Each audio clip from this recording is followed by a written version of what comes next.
सूरतनगर गुजरात से। 2025 गया, 26 आ गया। उम्र आपकी भी बड़ी, हमारी भी बड़ी।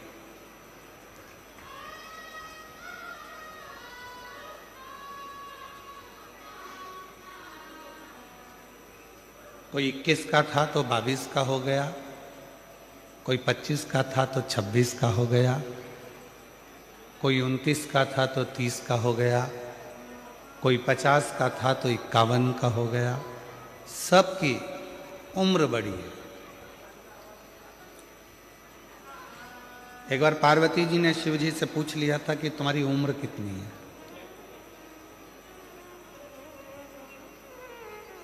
और यदि गुजरात वालों को मालूम हो, या जितने लोग इस पवित्र कथा को टीवी के माध्यम से, आस्था चैनल के माध्यम से, सोशल मीडिया के माध्यम से, यूट्यूब फेसबुक के माध्यम से सुन रहे हैं, उनको भी अगर मालूम हो कि शिव जी की उम्र कितनी है,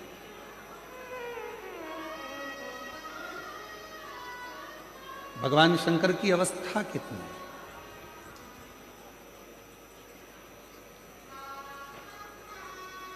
किसी को नहीं मालूम।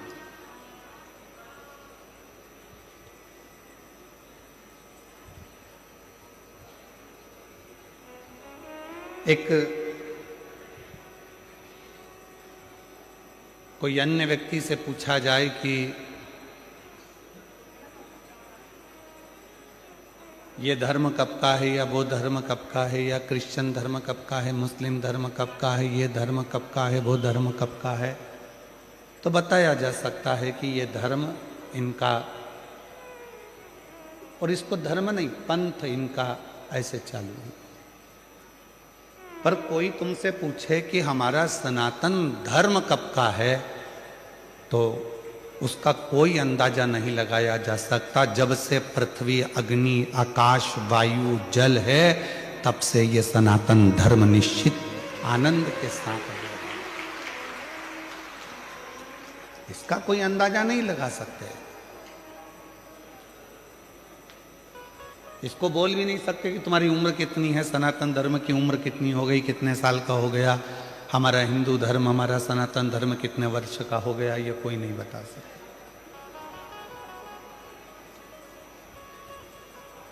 उसी तरह भगवान राम पृथ्वी पर आए तो हम कह सकते हैं कि इतने इतने वर्ष हुए। भगवान कृष्ण पृथ्वी पर आए तो हम कह सकते हैं कि इतने इतने वर्ष हुए। श्री हनुमान जी महाराज पृथ्वी पर आए तो हम कह सकते हैं कि इतने इतने वर्ष हुए।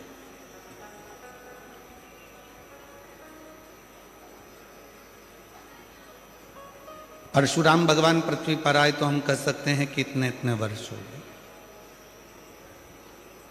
सारे देवताओं का बताया जा सकता है कि इतने वर्ष हुए हैं, पर भगवान देवादिदेव महादेव के लिए कोई पुराण, कोई शास्त्र, कोई वेद ये नहीं बता सकता कि शंकर भगवान कितने वर्ष पुराने हैं, या शिव जी की उम्र कितनी है, अवस्था कितनी है, ये शिव जी के लिए कोई नहीं बता सकता। इसको बताना बहुत कठिन है, इसको जानना बहुत कठिन है। तो पार्वती जी ने शिव जी से प्रश्न किया, और प्रश्न भी इतना सुंदर था कि तुम्हारी अवस्था कितनी है, तुम्हारी उम्र कितनी है।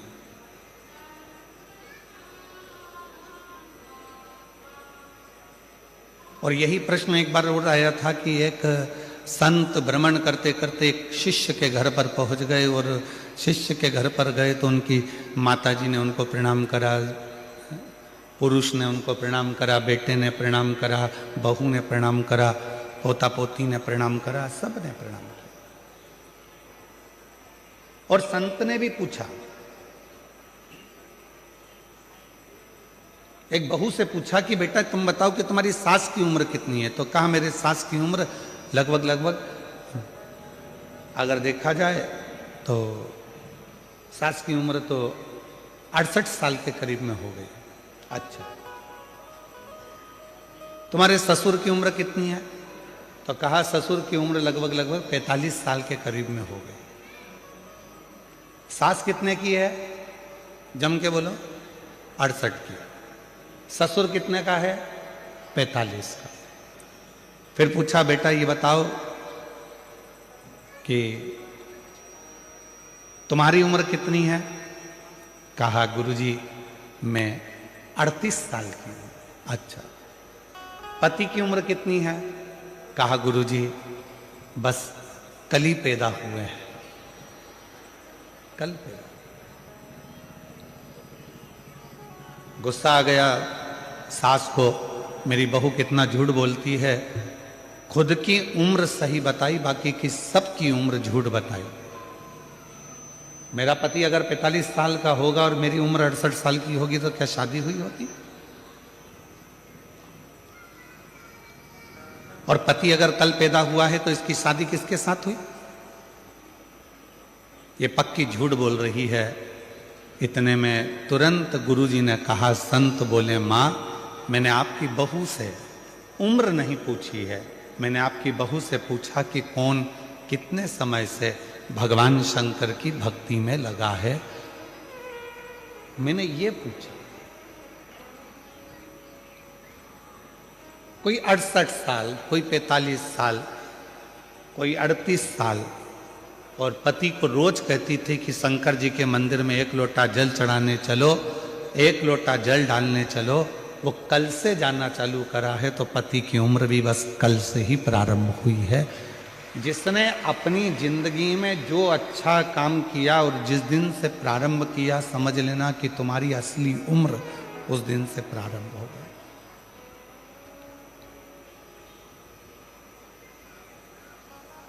तुम्हारी सही उम्र उस दिन से प्रारंभ हो गई। पार्वती जी ने शिव जी से पूछा कि तुम्हारी अवस्था कितनी है? शंकर भगवान कुछ नहीं बोले, मुस्कुरा दिए। कभी कभी कोई कोई प्रसंग ऐसा होता है जिसमें पति पत्नी का कोई उत्तर नहीं देता और वो मुस्कुरा देता। और कभी कभी ऐसा भी होता है कि पत्नी कोई प्रश्न लेकर जिद कर कर पकड़ लेती है तो पति को उत्तर देना ही पड़ता है।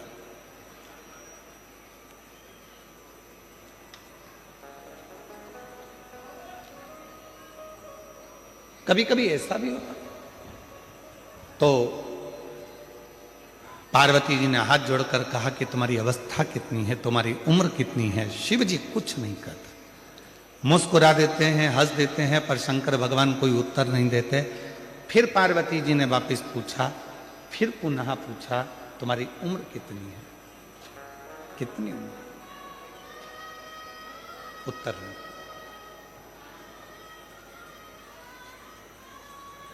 पार्वती जी बार बार शंकर भगवान से पूछ रही हैं तुम्हारी उम्र कितनी है, तुम्हारी अवस्था कितनी है, तुम्हारी उम्र कितनी है, तुम्हारी अवस्था कितनी है। तब देवाधिदेव महादेव ने आखिरी में पार्वती जी से कहा, पार्वती मेरी उम्र जानकर, अवस्था जानकर तुझे करना क्या? क्या करना तुझे अवस्था जानकर, उम्र जानकर? शिव जी बोले, सुन पार्वती, मनुष्य की अवस्था कितनी भी हो, उम्र कितनी भी हो, पर हृदय हमेशा उसका जवान होना चाहिए, मन उसका युवान होना चाहिए। क्योंकि 80 साल की उम्र में भी अगर वो काम कर रहा है, 70 साल की उम्र में भी काम कर रहा है, और उसका मन अगर जवान है, उसका हृदय अगर युवान अवस्था का है, तो फिर वो धोखा नहीं खा सकता, अपने कर्म को पूरी लगनता से करता जाता, पूरी लगन।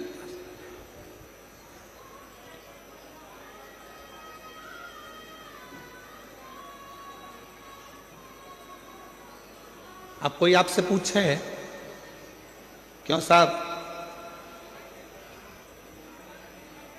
भारत की भूमि का संचालन कर रहे माननीय प्रधानमंत्री जी की उम्र कितनी है? आप कहोगे 75 के हो। पर आज का नवयुवक लड़का जितनी बजे अपना कमरा नहीं छोड़ पाता, उससे पहले माननीय प्रधानमंत्री जी नरेंद्र भाई मोदी जी अपना भवन छोड़कर जनमानस के बीच में पहुंच जाते हैं। इसको कहते हैं अवस्था नहीं देखना, भीतर की युवानता देखना। इसको अवस्था नहीं देखते। इसको भीतर की युवानता देखते हैं, अपने भीतर, अपने हृदय, अपने मन की युवा अवस्था।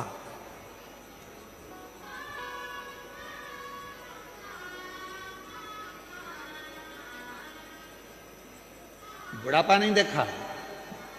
कोई ऐसे भी होते हैं कि 60-65 में, आप लोगों में भी कई माताएं ऐसी बैठी होंगी, कई भाई ऐसे बैठे होंगे जो 25 बार घर में कह देते होंगे, अब तो अवस्था हो गई रे, अब कमर से बनता नहीं,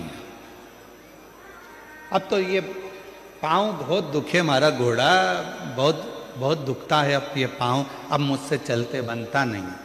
अब तुम 60 की, 65 की, 55 के, 50 के, कई बहुएं तो 40 साल की, 35 साल की, तो भी उनकी कहीं कमर दुख है, कहीं सिर दुख है, कहीं कोहनी दुख है, कहीं हाथ दुख है, कहीं नेत्र दुख है, दिन भर उनका कुछ ना कुछ दुखता रहता है। तो जरा विचार करिएगा महाराज, भीतर से वो अवस्था से बूढ़ी नहीं हो रही हैं, वो भीतर से बूढ़ी होती चली जा रही हैं। और शिव महापुराण की कथा कहती है, शंकर की कथा कहती है, शंकर भगवान कितने साल के हो गए, अवस्था कितनी हो गई, किसी को नहीं मालूम, परंतु शंकर भगवान के हृदय की तरुणाई, शिव जी के हृदय की युवान अवस्था कभी खत्म नहीं होती। वो लगनता से अपने कर्म के प्रति जागरूक बने रहते हैं।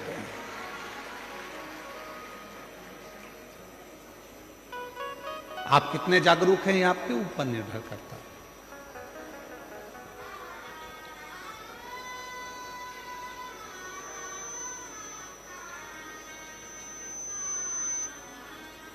कोई 40 साल में ही पूरा बूढ़ा मान लेता है अपने आप को, कोई 50 साल में ही अपने आप को पूरा बूढ़ा मान लेता है, कोई 60 साल में अपने आप को बुजुर्ग मान लेता है, कोई 70 साल में आकर बुजुर्ग मान लेता है, और कोई ऐसा भी है जो 80, 85, 90 में भी पहुंचने के बाद अपने आप को बूढ़ा नहीं मानता, अपने काम की लगनता में लगा रहता है और अपने हृदय को युवान अवस्था में रखता है। अपने भीतर की युवान अवस्था वो खत्म ही नहीं होने दे।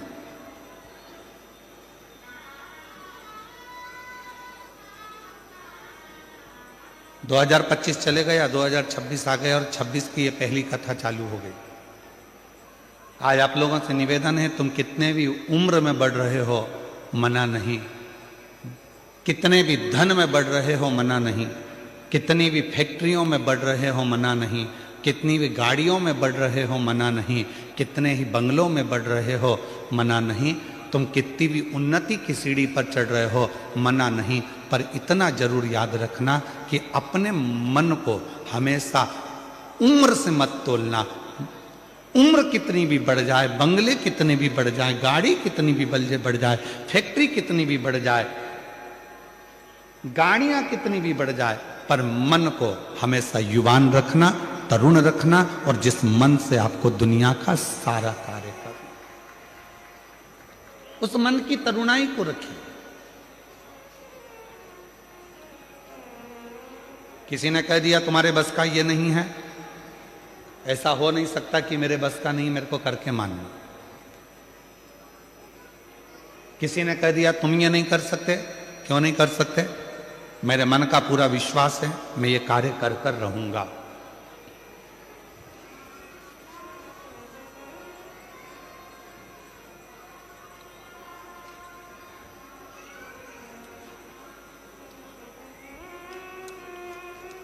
मिश्रा जी,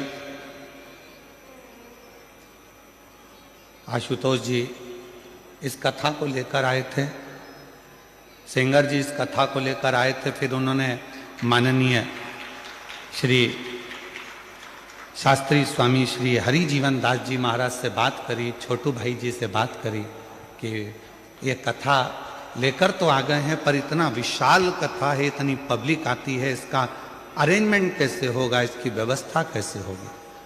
मैं छोटू भाई जी आपको धन्यवाद देता हूँ। इन्होंने, मिश्रा जी हमको बता रहे थे, आपसे तो हमारा मिलना नहीं हुआ था, तो मिश्रा जी कह रहे थे, सेंगर जी कह रहे थे कि छोटू भाई जी ने एकदम कह दिया चिंता मत करो, कथा लेकर आयो ना, कथा तो सूरत में होगी और ऐसी होगी कि खूब आनंद से शिव भक्त सुनते रहेंगे। ये विश्वास,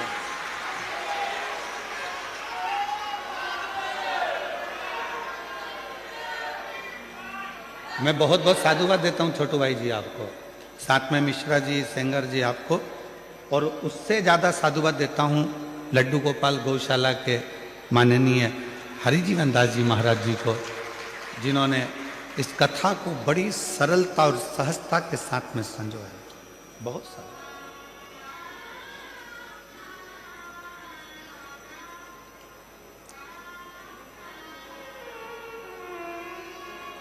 अपने भीतर की तरुणाई को समाप्त मत होने दो।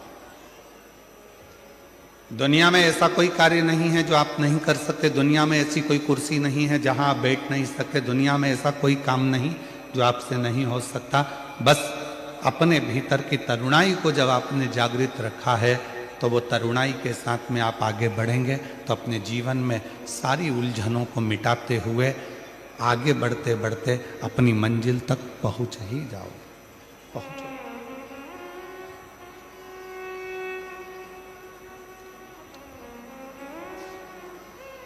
और मैंने तेरे ही भरोसे, हमारा निवेदन है जिन जिन को हमारे भजनों के बोल मालूम है वो साथ साथ में बोला करो, क्योंकि केवल ये बोल नहीं है, ये परमात्मा से आपकी और हमारी प्रार्थना भी है। मैंने तेरे ही भरोसे हवा बिच उड़ती जागी, बाबा डोर में कटी जागी, भोले मेरी पतन शंभु में तेरी पतन, हवा बिच उड़ती जागी, बाबा डोर है तो छड़ीना में कटी जागी, भोले मैं तेरी पतन। अपने भीतर की तरुणाई को कभी समाप्त मत होने, कभी भी। और कितनी सुंदर बात कही है भगवान शंकर की पवित्र कथा ने, शायद एक एक व्यक्ति के हृदय में यह बात पहुंचना चाहिए। उम्र बढ़े, जैसे जैसे उम्र बढ़े वैसे वैसे छोटों के साथ में रहने का प्रयास करो। जैसे पोता पोती नाती पंती, इनके साथ में जब आप उम्र बढ़ती है और इनके साथ रहना चालू करते हो तो तुम्हें अपनी उम्र का अंदाजा नहीं लगता कि तुम कितने साल के हो। उनकी मस्ती में मस्त रहकर तुम अपने जीवन को आनंदमय जी रहे जीवन।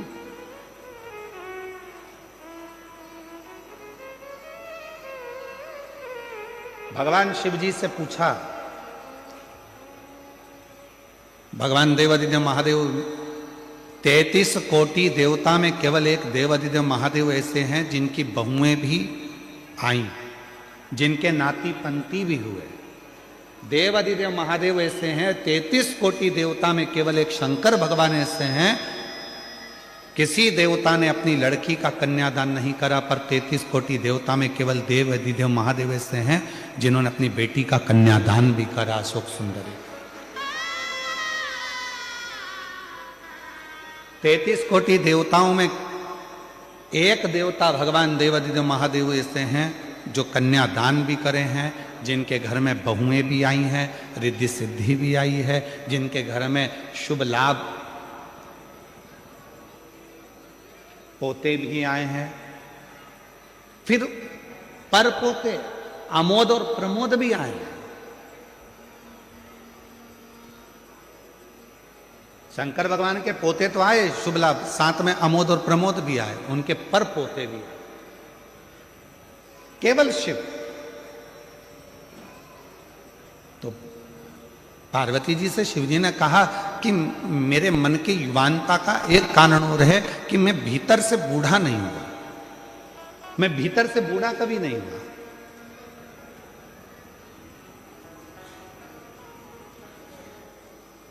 मैं अपने पोतों के साथ में अपनी बेटी के साथ में, अपने बेटे के साथ में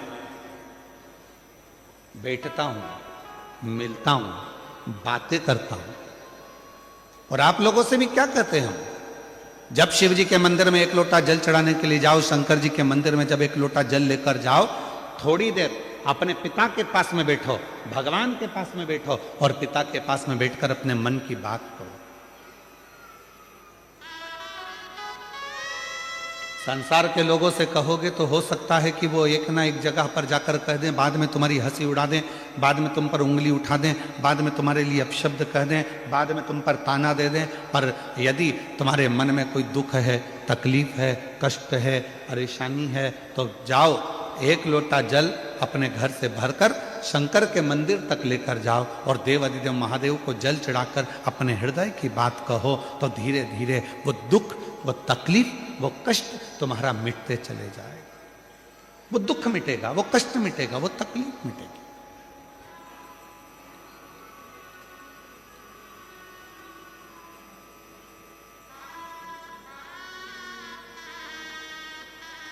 और शंभु शरणे पड़ी मांगू घड़ी घड़ी दुख काटो दया करी निर्शन आपो शंभु शरणे पड़ी मांगो घड़ी रे घड़ी दुख काटो दया करी दर्शन आपो। शिव के पास थोड़ी देर जाकर बैठो, भगवान ओघड़दानी के पास में थोड़ी देर जाकर बैठो, कुछ मन की बात देवाधिदेव महादेव से कहो। सुनेंगे शिव? क्यों नहीं? शंकर भगवान को लोग पशुपति नाथ कहते हैं। दुनिया में केवल एक है देवाधिदेव महादेव, मेरे शंकर भगवान पूरे देवों में, जो एक पशु, पक्षी, जीव, जलचर, थलचर, वायुचर, सबकी बातों को ध्यान लगाकर सुनते हैं, सबकी बात।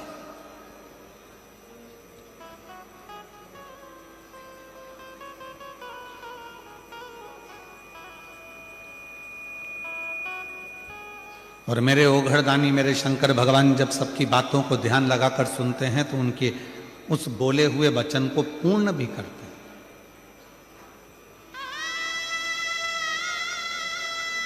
एक बड़ा सुंदर प्रसंग है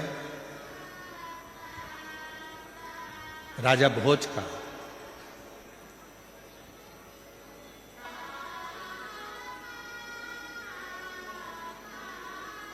भगवान शंकर के परम भक्त थे राजा भोज, शिव के उपासक थे राजा भोज।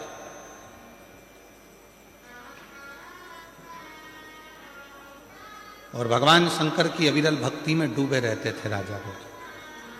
एक मां अहिल्याबाई होलकर, एक राजा भोज, वीर शिवाजी महाराज,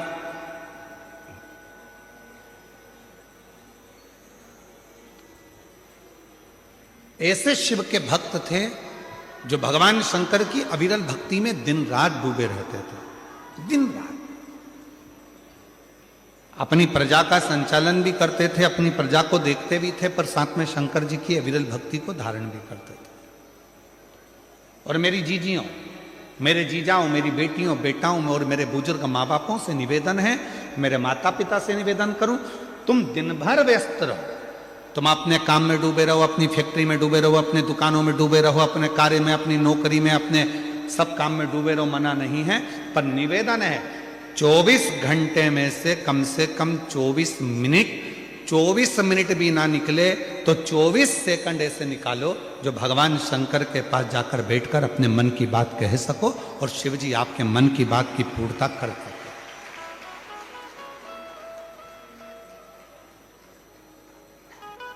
कुछ क्षण भगवान के पास बैठा जाए। और जब हम उनके पास में बैठेंगे, अपने हृदय की बात कहेंगे, तो कुछ ना कुछ वो सुनेंगे, जरूर सुनेंगे।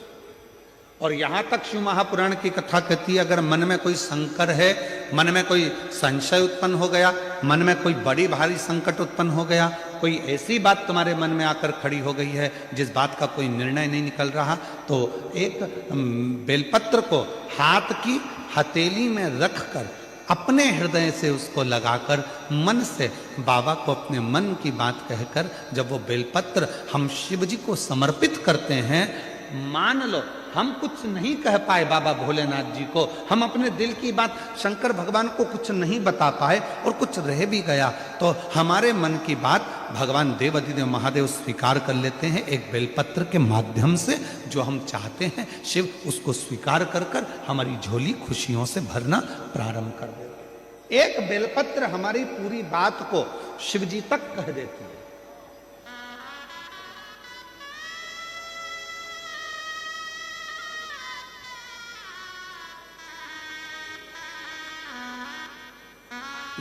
इसीलिए कहते हैं एक लोटा जल, आवाज नहीं आई, जरा दमदारी से बोलो, सारी समस्या का हल बोल बम का नारा है, श्री शिवाय। अपने मन की बात शिव से कहना, भगवान शंकर से कहना, हृदय से कहना, स्वीकार है। राजा भोज भगवान शिव के परम भक्त थे, परम भक्त, बहुत उपासक।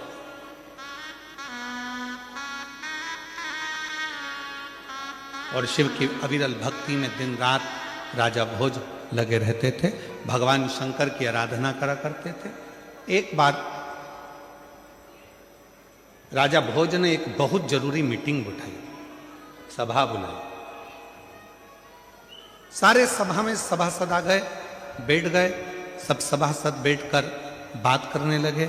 और सब ने बैठकर जब बातें करना प्रारंभ करी तो राजा भोज के मंत्री को खड़ा करा और मंत्री ने कहा कि हमारे राजा भोज की इस भूमि पर, इस नगर पर, इस राज्य में आसपास के लगभग 14 देश के राजाओं ने अपनी सेना तैयार कर कर इस भोज नगरी पर आक्रमण करने का प्रयास कर दिया है और विचार कर लिया है, उस दिन में राजा भोज की इस नगरी पर आक्रमण होगा।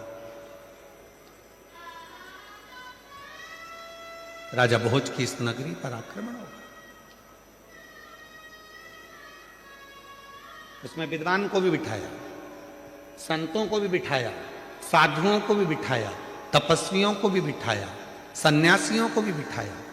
पूरी सभा लगी थी और संपूर्ण सभा में एक ही निर्णय बताया गया कि 14 देश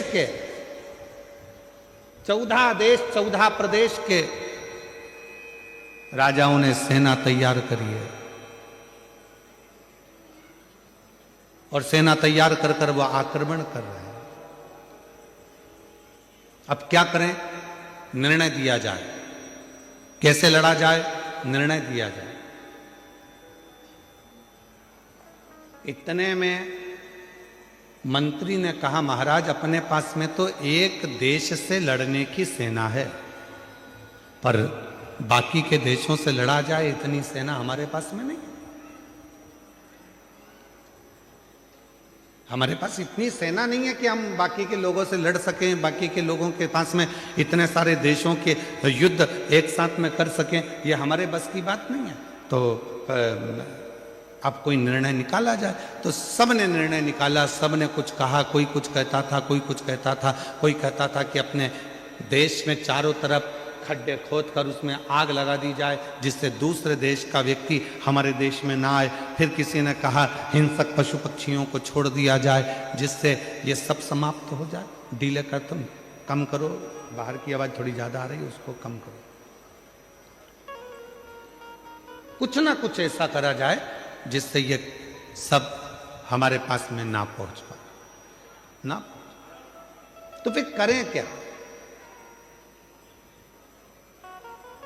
उसी में एक विद्वान बैठा हुआ था। उस विद्वान ने तुरंत कहा, एक काम करते हैं, हमने सुना है कि भगवान देवादिदेव महादेव को अगर प्रसन्न कर लिया जाए और भगवान शंकर यदि प्रसन्न हो गए, शिव यदि प्रसन्न हो गए, तो फिर कुछ भी दूसरा देश का कोई सैनिक हमारा बाल बांका नहीं कर सकता। ये विद्वानों ने राजा भोज से कह दिया और राजा भोज ने तुरंत शिव को प्रसन्न करने के लिए, भगवान शंकर को प्रसन्न करने के लिए राजा भोज ने अपने जितने आभूषण थे, रतन थे, माणिक थे, मोती थे, जितने भी हीरे पन्ना थे, सब शिव जी को समर्पित करना प्रारंभ कर दिया। जगह जगह पर जाते भगवान शंकर की पूजन करते, जिस ज्योतिर्लिंग में जाते शिव की आराधना करते, शंकर भगवान पर सोना चांदी हीरा पन्ना चढ़ा देते, माणिक चढ़ा देते, मोती चढ़ा देते, रतन चढ़ा देते, आभूषण चढ़ा देते, सारे जगह पर जा जाकर शंकर की आराधना करते, माणिक मोती हीरा पन्ना सोना चांदी सब चढ़ाते, पर शिव जी प्रसन्न नहीं। और इससे पहले अभी जो मुंबई में कथा हुई थी, उसमें हमने एक बात कही थी, आप लोगों के स्मरण में होगी, शायद आप लोगों ने ध्यान दिया होगा। उस कथा में कहा था, मेरे शंकर भगवान को रिझाने के लिए बहुत सारे धन की जरूरत नहीं है, मेरे शंकर भगवान को रिझाने के लिए बहुत सारे वस्त्र की जरूरत नहीं है, मेरे शंकर भगवान को रिझाने के लिए बहुत सारे आभूषण की जरूरत नहीं है, मेरे शंकर भगवान को रिझाने के लिए बहुत सारा आडंबर की जरूरत नहीं है, मेरे शंकर भगवान को रिझाने के लिए बहुत सारे वस्त्र बदलने की जरूरत नहीं है। मुंबई की कथा में कहा था, शंकर भगवान को रिझाना है तो दिल से जाकर एक लोटा जल समर्पित कर दो और 3 बार ताली बजाकर हर हर महादेव कह दो, मेरा शिव प्रसन्न हो जाता, मेरा शंकर प्रसन्न हो जाता।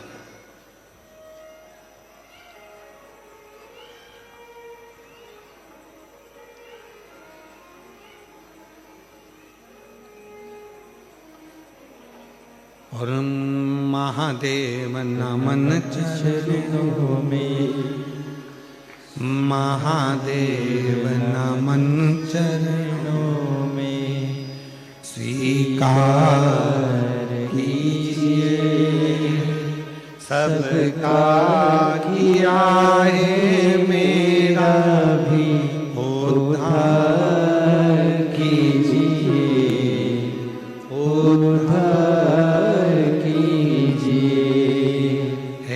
त्रिपुंडधारी, हे त्रिशूलधारी,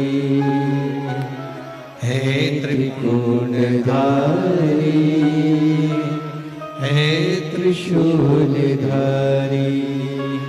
चरणों में तेरे बाबा जी पावन है चारों धाम, चरणों में तेरे बाबा जी पावन है चारों धाम, तेरी देव करते वंदना, पूजे सीताराम, तेरी देव करते वंदना, पूजे सीताराम, हो जाए पूरी कामना, हो जाए पूरी कामना, उपकार कीजिए सबका किया है, मेरा भी उद्धार कीजिए, उद्धार कीजिए, हे त्रिपुंडधारी, हे त्रिशूलधारी, हे त्रिपुंडधारी, हे त्रिशूलधारी। क्या शिव धन से प्रसन्न हो जाते हैं?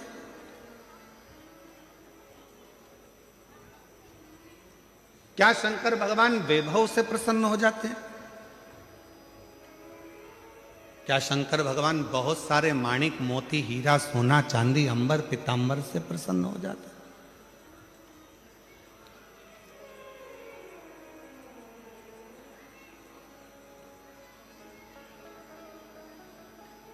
उनकी प्रसन्नता किस चीज से? हमारे सूरत वाले सोमानी जी बैठे हैं, जिनका कपड़ों का यहाँ काम है। प्रणाम। ये सूरत से इन्होंने कई बार पहले सीहोर में कुबेरेश्वर धाम में आकर कथा के कम से कम इन्होंने 3-4 कथा अपने सीहोर में कराई। एक बार उनके लिए भी जोरदार ताली बजा। बहुत सारे। तो एक बार हमने बात ही बात में इनसे पूछ लिया था कि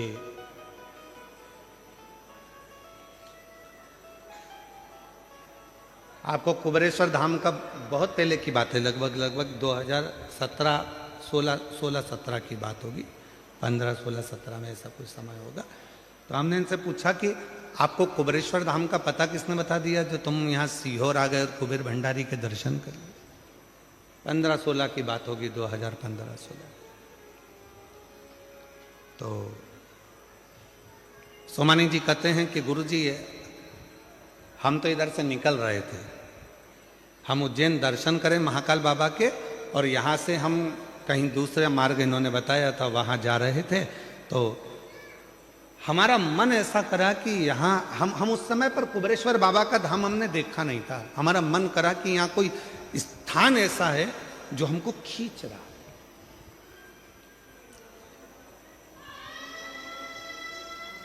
तो हम अपनी गाड़ी को वापस मोड़े, ड्राइवर से कहा कि लेकर चलो। यहाँ पहुंचे।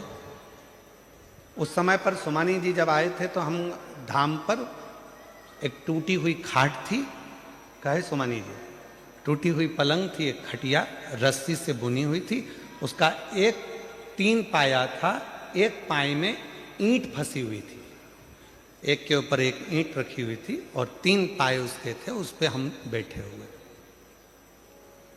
ये आए, हमने पूछा क्यों, कहाँ से आए हो? तो कहा हम गुजरात सूरत से। हमने कहा तुम यहाँ अंदर कैसे आ गई वीराने में, ये तो सब पेड़ पौधे जंगल है, अंदर आने का रास्ता भी है। कहा बस ऐसा लगा कि अंदर कुछ है, आए। छोटा सा झोपड़ा था ये। उस दिन 1 दिन रुके, 2 दिन रुके, 3 दिन रुके। 3 दिन बाबा की खूब कंकर संकर सेवा करी और चले गए। चौथी बार आए तो ना जाने 4-5 गाड़ी भर के आ गए। फिर आए तो हमने फिर पूछा कि ऐसा क्या मिलता है तुमको कुबेरेश्वर धाम आने पर? तो कहा यहाँ आने वाला व्यक्ति कभी खाली नहीं रहता, जितनी बार आता है उतनी बार लेकर जाता है। ये हम कहें आपको सोमानी जी, केवल एक कुबेरेश्वर धाम ही नहीं, इस व्यास पीठ पे कथा करते करते करते करते 30 साल से ऊपर हो गया, पर ध्यान लगाया है इस कथा में। जो कथा के मंडप में आकर बैठता है, शिव महापुराण की कथा के पंडाल में जाकर बैठता है, जिस दिल से, जिस भाव से जो मांगता है, मेरा देव अधिदेव महादेव उसको देने के लिए उसके दरवाजे पर आता जरूर है। ये देखा है।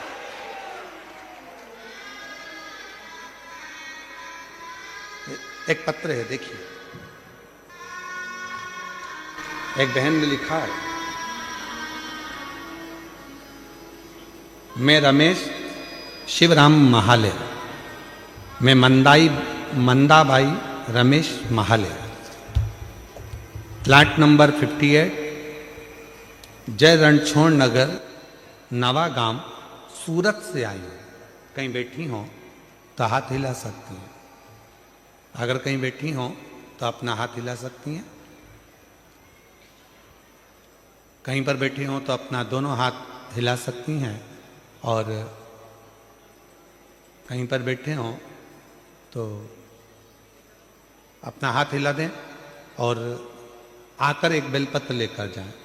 मैं श्री रमेश शिवराम महाले, मैं मंदाबाई रमेश महाले, प्लाट नंबर 58, जय रणछोड़ नगर, नवागांव, सूरत से हूँ। मेरा मोबाइल नंबर ये है। 1 लोटे जल का क्या गुणगान करूं? मैंने लॉकडाउन में आपकी कथा सुनी थी। आपने जो बताया पशुपति नाथ का व्रत किया और हर दिन एक लोटा जल महादेव को चढ़ाने जाती थी। गुरुजी, पशुपति व्रत का 5वां सोमवार के दिन महादेव ने घर में खुशियां दे दी और मेरे बेटे की नौकरी लग गई। पूरे हिंदुस्तान में दूसरे नंबर पर आने वाली उस कंपनी में मेरा बेटा आज पिछले 3 साल से जॉब कर रहा है, जिसमें नौकरी के लिए लोग प्रतीक्षा करते हैं। शिव की कृपा।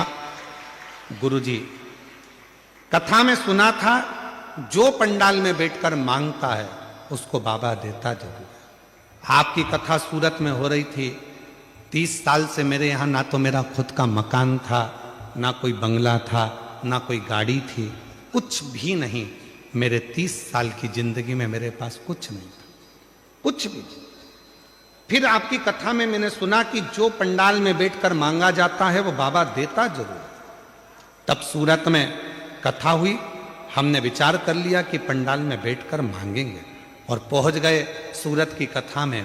पंडाल में बैठ गए, कथा सुनी और बाबा ने ऐसी कृपा करी कि गुरुदेव, ना तो मकान था, ना गाड़ी थी, कुछ नहीं था, और आज बाबा ने कृपा कर कर आपकी कथा को 1.5-2 साल हुए हैं। शिव जी की कृपा से खुद का बंगला भी बना और बाबा की कृपा से 4 व्हीलर गाड़ियां भी आई और बाबा की कृपा से सब काम सफल हो। ये शिव की आराधना, इसको शिव की उपासना करो।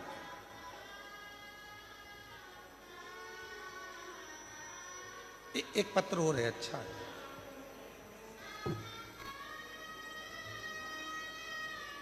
मेरा नाम वंदना सुनील सोनी है। मैं बारडोली की रहने वाली हूं और मेरा मोबाइल नंबर जो है, मेरी भाभी को 18 साल हो गए थे। उन्हें 18 साल से कोई संतान का सुख नहीं था। गुरुजी, हमने बहुत बड़े हॉस्पिटलों में इलाज कराया पर कोई असर नहीं हुआ। गुरुजी, आपने बोला था दवा के साथ साथ में दुआ भी करो। गुरुजी, एक दिन आपकी कथा सुनी और मेरे भाभी को पशुपति व्रत और सफेद आंकड़े की जड़ का उपाय के बारे में बोला। तब मेरी भाभी ने पशुपति व्रत करने प्रारंभ किया और गुरुजी, मेरी भाभी ने 4 बार पशुपति व्रत करा, सफेद आंकड़े की जड़ का उपाय भी किया। तब मेरी सहेली ने सीहोर से लाया हुआ रुद्राक्ष दिया, उसका भी रोजाना अभिषेक कर कर उसका पानी पिलाना चालू किया। गुरुजी, बाबा की ऐसी कृपा हो गई कि बाबा की कृपा से 18 साल के बाद मेरी भाभी का गर्भ ठहर गया और बाबा की कृपा से उस 18 साल के बाद संतान की प्राप्ति हुई, जिसका मैं फोटो लगा रहा हूं। कहीं बैठी हो और अगर बच्चा साथ में आया हो तो आ सकती हैं, बच्चे को ला सकती हैं। 18 साल के बाद बाबा ने ये सुख प्रदान किया। 18 साल, ये दुनिया की दृष्टि में केवल शिव महापुराण का पंडाल है,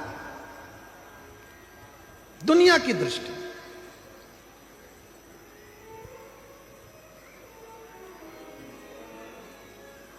मेरी जीजियों, मेरे जीजाओं, मेरी बेटियों, बेटाओं, मेरे बुजुर्ग मां बाप, याद रखना 7 दिन के लिए हरिओम में ओम समाया है और मेरा भोला सूरत में आया। केवल 7 दिन के लिए आया है। इतने दिव्य दिव्य बड़े बड़े आयोजन को कराना कोई सरल नहीं होता है। वो तो इनके भी बस का नहीं है। आपके एक लोटे जल का जब बल बढ़ता है तब शंकर भगवान इन सबको प्रेरणा देकर ये शिव पुराण की कथा करवा लेता।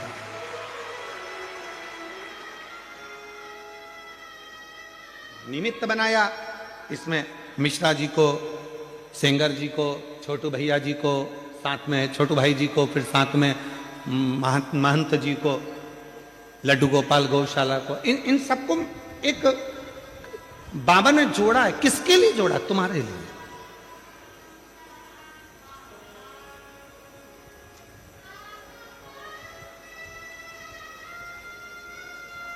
बहुत सारे काम होंगे तुम्हारे घर में, बहुत सारे फैलारे पड़े होंगे तुम्हारे घर में, काम करने के लिए पूरी जिंदगी पड़ी हुई है। पर घर के लोगों को भी कह देना, अपने रिश्तेदारों को भी फोन करके कह देना, आजा, ये मौका नहीं मिलेगा। उसके दरवाजे पर बैठकर उसको अपने दिल की बात कहकर खाली झोली को भरने का ये मौका मिला है। उम्मीद है मेरा बाबा मुझे खाली नहीं दे। ये दुनिया की दृष्टि में केवल कथा, लोगों को लगता है कि ये केवल कथा चल रही है, कथा हो रही है, कथा सुनना है। कथा होती ही नहीं है, कथा है ही नहीं। यहां तो एक जितने यहां भक्त आते हैं वो अपने पिता से अपने दिल की बात, जिस समय पर 2 मिनट के लिए श्री शिवाय नमस्तुभ्यम होता है, बाबा सब दुख काटो महारा जब बोला जाता है, और कुछ देर के लिए जब मौन हो जाया जाता है, उस समय पर ये आत्मा परमात्मा से अपने दिल के दुखड़ों को कहती है। और मेरा शिव उस स्थान पर बैठकर जब इतने करोड़ मंत्र, आप लाखों की संख्या में आए, कैमरे की निगाह में यहां से लेकर आखिरी तक भी कैच नहीं हो पा रहे, और इतने बड़े बड़े 3 बड़े बड़े पंडाल, लगभग इन पंडालों को एक के पीछे एक लगाया जाए तो शायद 3-4 किलोमीटर तक चले जाओ, इतना लंबा पंडाल है ये सूरत का। यदि एक के पीछे एक पंडालों को लगाया जाए तो इतना बड़ा पंडाल।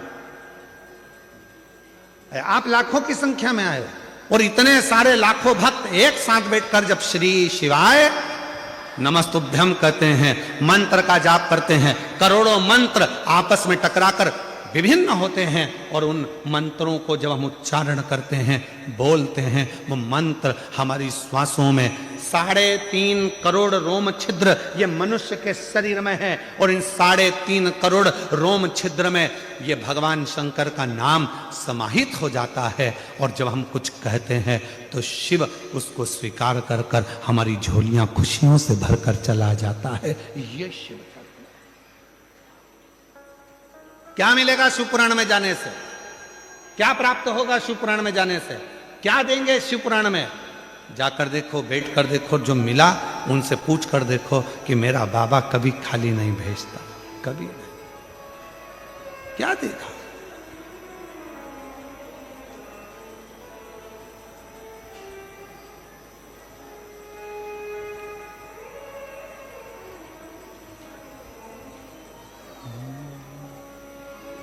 जो दिल से मांगोगे वो दिल से दे देगा, जो दिल से मांगोगे वो दिल से दे देगा। बस आप दिल से जो बोलोगे वो दिल से प्रदान करेगा। जो दिल से मांगोगे वो दिल से दे देगा, जो दिल से मांगोगे वो दिल से दे देगा। मेरा भोला भंडारी रे खाली झोली भर देगा, मेरा भोला भंडारी रे खाली झोली भर देगा। मेरा भोला भंडारी रे खाली झोली भर देगा। मेरा भोला भंडारी है खाली झोली भर देगा। जो दिल से मांगोगे वो दिल से दे देगा, जो दिल से मांगोगे वो दिल से दे देगा। शंभो मेरा भोला भंडारी है झोली भर देगा। मेरा भोला भंडारी है खाली झोली भर देगा। 18 साल के बाद हुआ। एक बार जोरदार ताली बजा।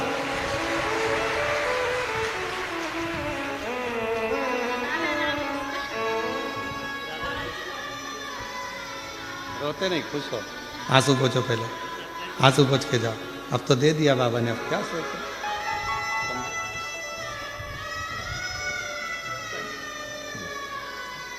आंसू पोछो, आंसू पोछो, आंसू पोछ के जाओ। अच्छा, खुश खुश जाओ। आप भी आंसू पोछो, पहले आंसू पोछो। बाबा के पास से जाओ तो खुश होते। जो दिल से मांगोगे वो दिल से दे देगा, जो दिल से मांगोगे वो दिल से दे देगा। अपने स्थान पर बैठकर बाबा देवादिदेव महादेव को अपने मन का भाव बड़े हृदय से दिल से बाबा को प्रार्थना करिए, विनय करिए, निवेदन करिए, बाबा को अपने मन का भाव कहिए। जहाँ जगह मिले वहाँ बैठ जाओ और दिल से बाबा को अपने मन का भाव कहिए।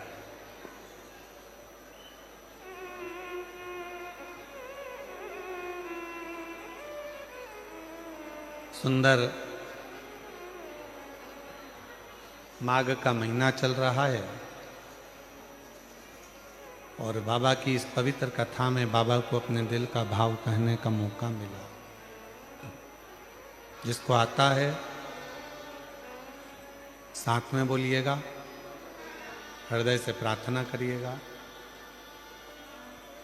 बाबा को अपने मन का भाव करिएगा।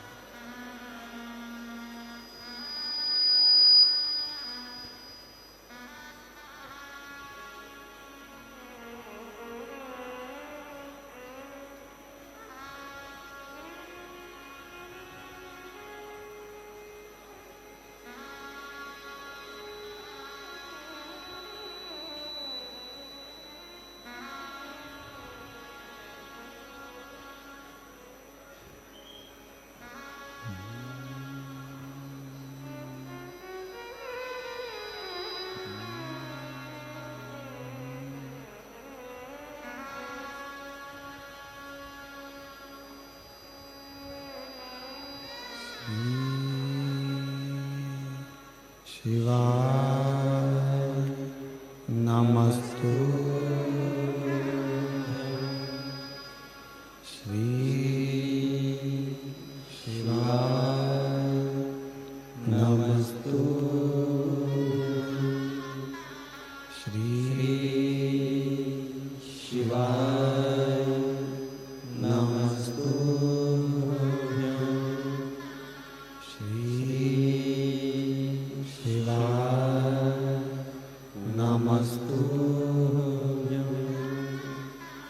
श्री शिवाय नमस्तु भोला सब दुख काटो ओ भोला सब दुख काटो शिव शंकर जपो तेरी माला भोले बाबा जपो तेरी माला भोला सब दुख काटो ओ भोला सब दुख काटो वैश्य मंगल मंगलकारी वैश्य मंगल मंगलकारी शमशान वासी हमारा शमशान वासी हमारा ओ भोला सब दुख काटो हमारा ओ भोला सब दुख काटो हमारा।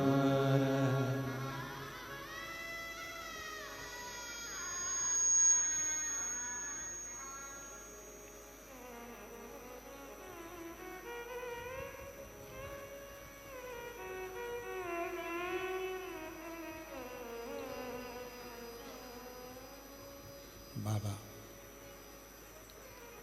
देवादिदेव महादेव भगवान शिव घड़दानी त्रिकालदर्शी कैलाशी अविनाशी भगवान शंकर की पवित्र कथा कह रहे जो महापुराण की कथा वर्णन कर रही है। राजा भोज के चारों तरफ से सेना ने तैयारी कर कर राजा भोज के नगर को घेर लिया।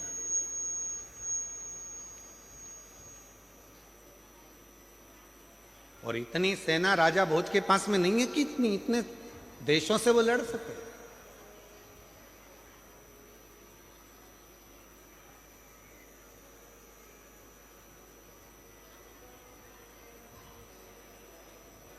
कृपा करिए, संतों ने कहा शिव की आराधना करो। राजा भोज ने रतन, माणिक, मोती, हीरे, पन्ना सब शिव जी को देना प्रारंभ कर, भगवान शंकर को दे दो।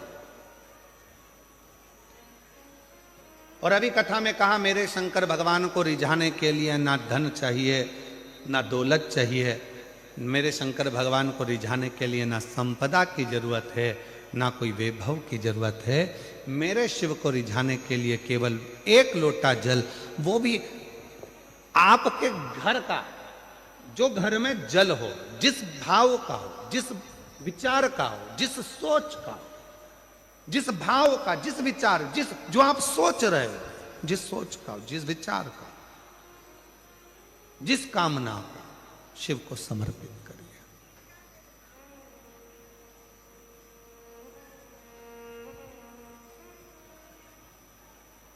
क्यों नहीं सुनेगा बाबा? जो दिल से मांगोगे, बोलो बोलो, आप बोलो, वो दिल से देगा। जो दिल से मांगोगे वो दिल से देगा।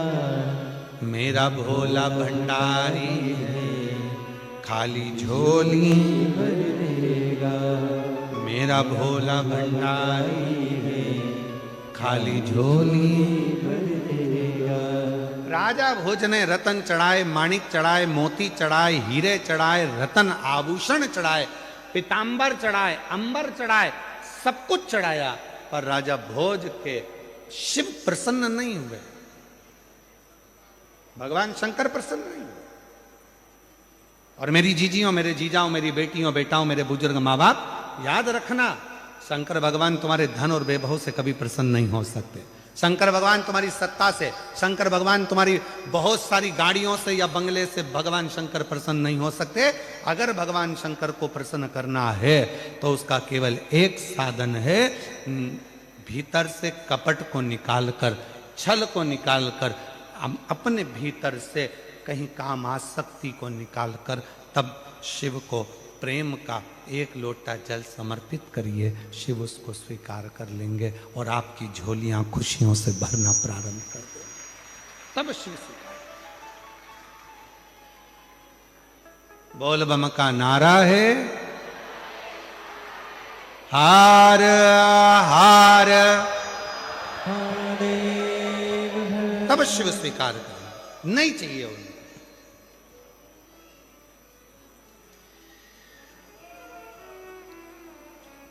कुछ मत दो।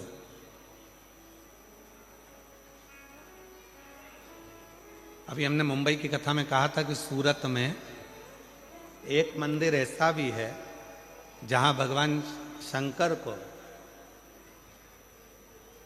क्या चढ़ता है? अरे जम के तो बोलो, केकड़ा। कौन कौन गए आप लोग दर्शन करने के लिए? गए हो आप लोग? अरे वाह, प्रणाम आपको, नमन। ठीक है।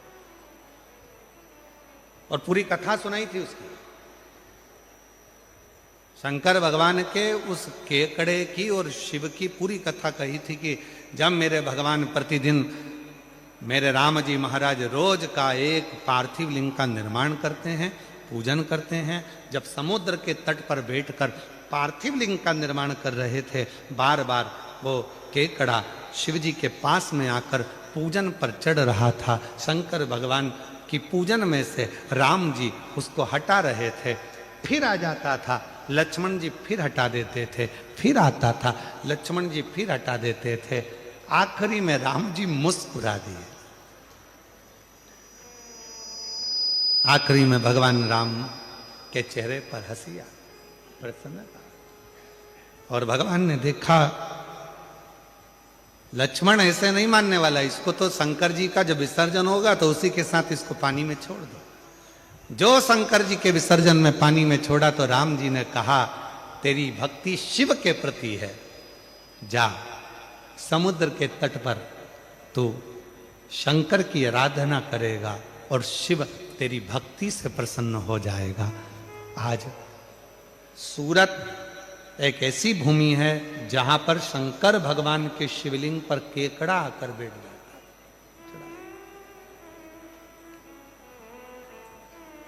पूरी दुनिया में ऐसा कोई मंदिर नहीं है, भारत की भूमि पर या पूरे विश्व में केवल एक सूरत में। सूरत, अब जरा विचार करो, जो केकड़े को चढ़ाने पर भी केकड़े का उद्धार कर देता है, तो कोई चाहे 2 कौड़ी का हो चाहे करोड़ों का हो, वो सब करोड़पति का भी उद्धार कर देता है, 2 कौड़ी का भी उद्धार सबका। छोटू भाई, कभी कभी इतने अच्छे अच्छे मंदिरों को देखकर जो उस नगर में रहता ना, उनको देख देख के हमको जलन होती है। काय मिश्रा जी, ठीक है, कभी कभी अंदर से जलन होती। बताओ इतने अच्छे, कहां शंकर का वो स्थान कि केकड़ा भी चढ़े तो उद्धार, पशु पक्षी भी अगर आकर खड़ा हो जाए तो उद्धार। ऐसा शिवलिंग सूरत नगर में, ऐसा शिवलिंग। तो कभी कभी मन में आता है कितनी कृपा सूरत वासियों पर मेरे भोलेनाथ ने कर रखी है, कि भगवान शंकर की कृपा आप सब पर बनी हुई है, जो इतने नजदीक में रहकर शिव की इतनी आराधना करते, साधना करते। और हो सकता है कोई पिछले जन्म के अच्छे कर्म मुझे बाबा तेरा, कोई पिछले जन्म के अच्छे कर्म मुझे बाबा तेरा, जहां सारी दुनिया झुकती है, जहां सारी दुनिया झुकती है, मुझे वो आली दरबार मिला, दरबार कोई पिछले जन्म के अच्छे कर्म मुझे बाबा तेरा साथ मिला। कोई पूर्व का अच्छा कर्म होगा जिसके कारणवश भगवान शंकर ने कृपा करी, शिव जी ने करुणा करी, शिव ने दया करी।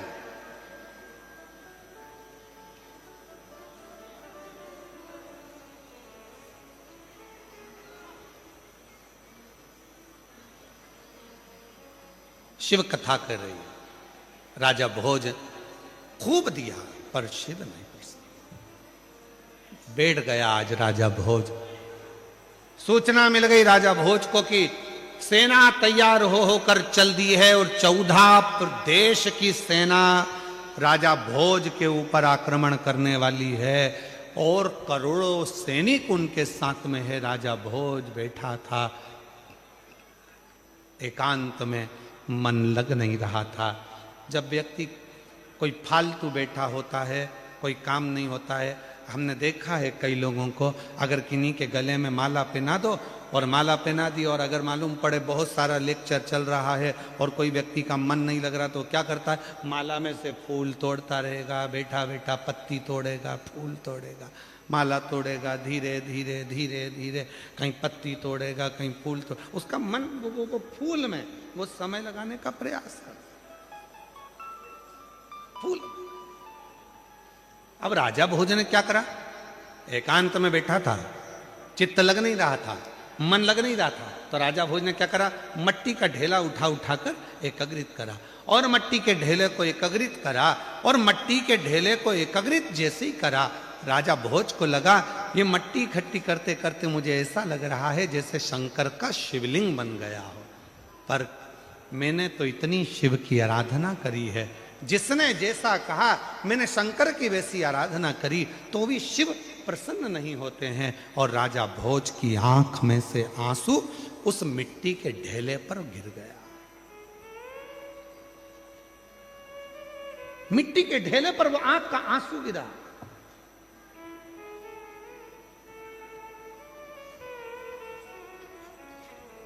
ना जाने शिव जी को जल से इतनी प्रेम क्यों है।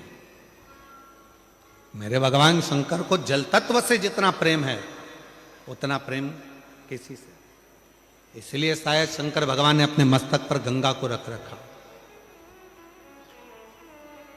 इसलिए शिवजी महाराज ने, भगवान शंकर ने अपनी 5 बेटियों को अपने मस्तक पर जल की धार लगाने के लिए रख रखा है। जया, विषहरा, शामली बारी, दौतली, देव। शिवजी की 5 लड़कियां ऊपर से बूंद बूंद पानी टपकाती रहती। शिवजी के ऊपर जो जलाधारी होती है, जिसमें से पानी गिरता रहता है, वो शंकर जी की 5 लड़कियां हैं, जिसमें से पानी शंकर जी के ऊपर बूंद बूंद गिरता है। 5 लड़कियों का नाम क्या है? साथ में बोलिएंगे सभी लोग। जया, विषहरा, श्यामली बारी, दौतली, देव। ये शंकर जी की 5 लड़की, और एक बेटी और है जिसका नाम है अशोक सुंदर। ऐसी 6 लड़कियां हैं शिव।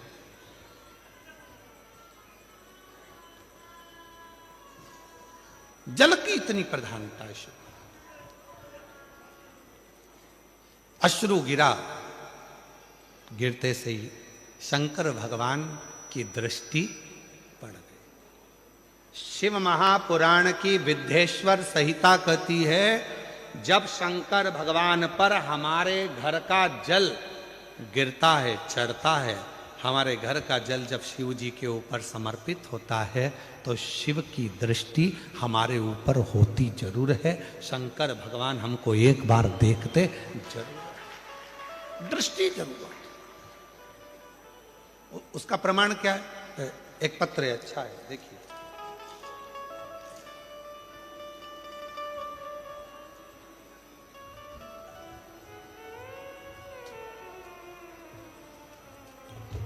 गुरुजी, पद्माबेन गणपतलाई प्रजापति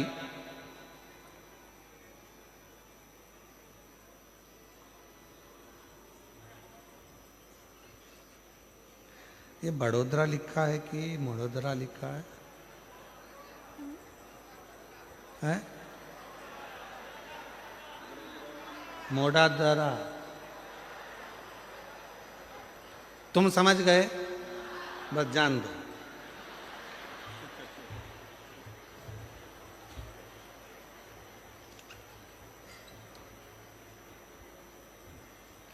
अपन तो सब गुजरात का एक साथ भाव से, बस अपन को समझ में आना चाहिए कि हाँ हाँ हम समझ लिए। पत्र तो पढ़ लेते हो ना सभी लोग साथ में? एलईडीओं पर आ रहा है, सब दूर चल रहा है, ठीक है। तो साथ में कहीं अटके करे तो तुम भी पढ़ दिया करो, ठीक है। गुरुजी, मैं पद्माबेन गणपतलाई प्रजापति देश देश देश के प्रकाश नगर की रहने वाली हूँ, ठीक है। बाबा, मैं भोलेनाथ का क्या बखान करूं। मेरे बेटे को 3 साल से नौकरी नहीं लग रही थी। जब आप पहली बार सूरत आए, तब किसी ने कहा कि पंडाल में बैठकर जो मांगते हैं वो मिलता है। 3 साल से बेटा अप्लाई कर रहा था, पर नौकरी नहीं थी। हम गए, कथा के पंडाल में बैठकर पूजन करी। वहां की मिट्टी को बेटे को भी मस्तक पर लगाया, हमने भी लगाया। वहीं से हम प्रणाम कर कर पहली बार हमने किसी कथा के पंडाल में कथा सुनी और बाबा को प्रणाम किया। कहीं बैठे हो पद्माबेन गणपतलाई प्रजापति प्रकाश नगर की रहने वाली हैं, कहीं बैठी हो तो आ सकती हैं एक बेलपत्र लेने के लिए, और अगर बैठी हो तो हाथ हिला सकती हैं।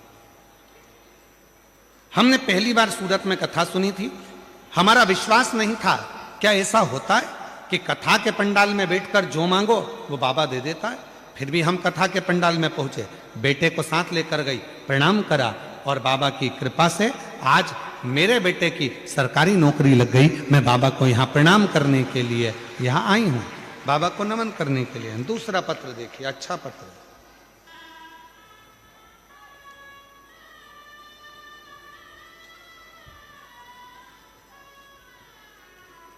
मैं वर्षा जितेंद्र पाटिल, मैं चलथान की रहने वाली हूं।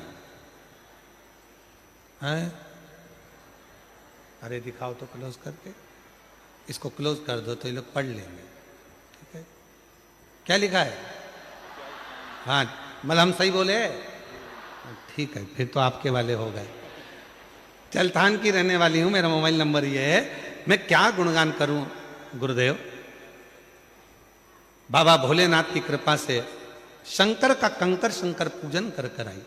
गुरुदेव, मेरा बेटा अभिषेक जितेंद्र पाटिल, सरकारी नौकरी के लिए मैंने बाबा से प्रार्थना करी थी और बाबा ने ऐसी कृपा करी कि मेरे बेटे का सिलेक्शन इंडियन आर्मी में हो गया। मैं बाबा को यहाँ प्रणाम करने के लिए आया हूँ। गुरुदेव, मेरे एक बेटे की नौकरी लग गई, पर मन में लालच भरा गया।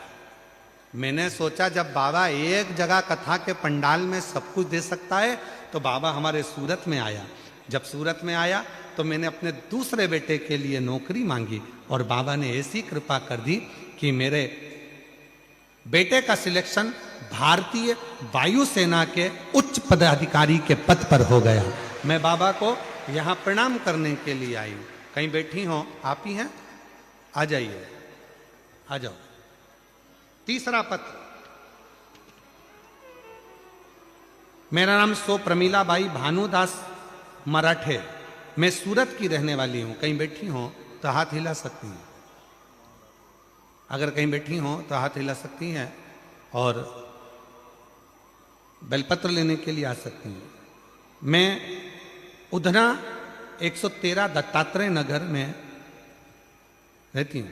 मेरा बेटा वैभव भानुदास मराठे आर्मी की भर्ती की तैयारी कई सालों से कर रहा था, पर किन्हीं कारणों से उसका हो नहीं पा रहा था।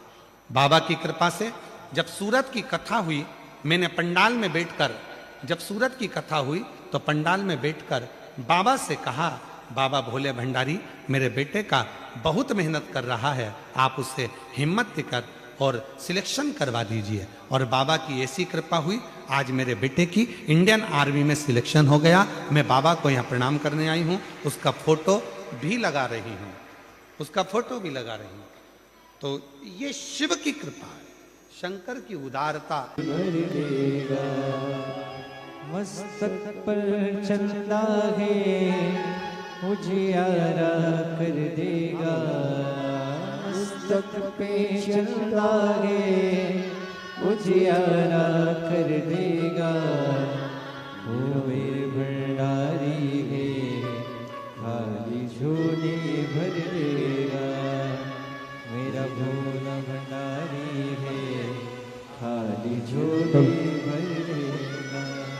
बड़े ही हर्ष का विषय है। हमारे बीच में भारत सरकार के कैबिनेट मंत्री, जल शक्ति मंत्री माननीय श्री CR पाटिल जी यहाँ कथा में पधारे, व्यासपीठ का पूजन करते हुए और पूज्य गुरुदेव से आशीर्वाद प्राप्त करते हुए, साथ में उनके सुपुत्र श्री जिग्नेश भाई पाटिल जी भी यहाँ उपस्थित हैं।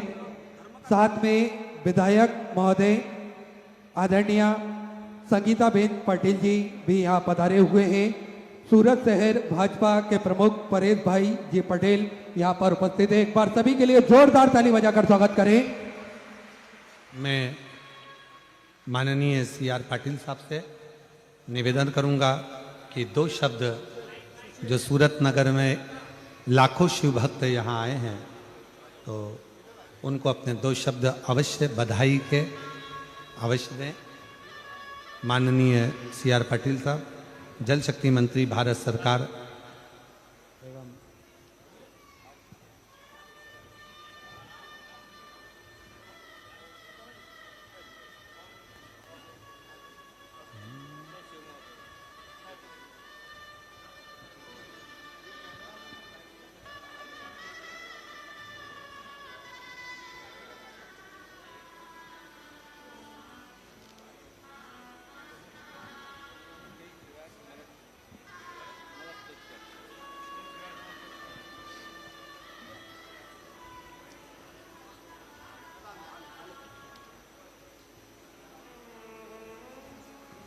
श्री लड्डू गोपाल गौशाला द्वारा आयोजित शिव महापुराण कथा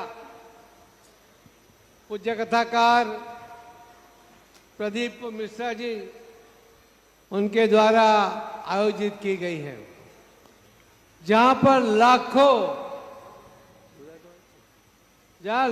कार्यकर्ता, लाखों भक्त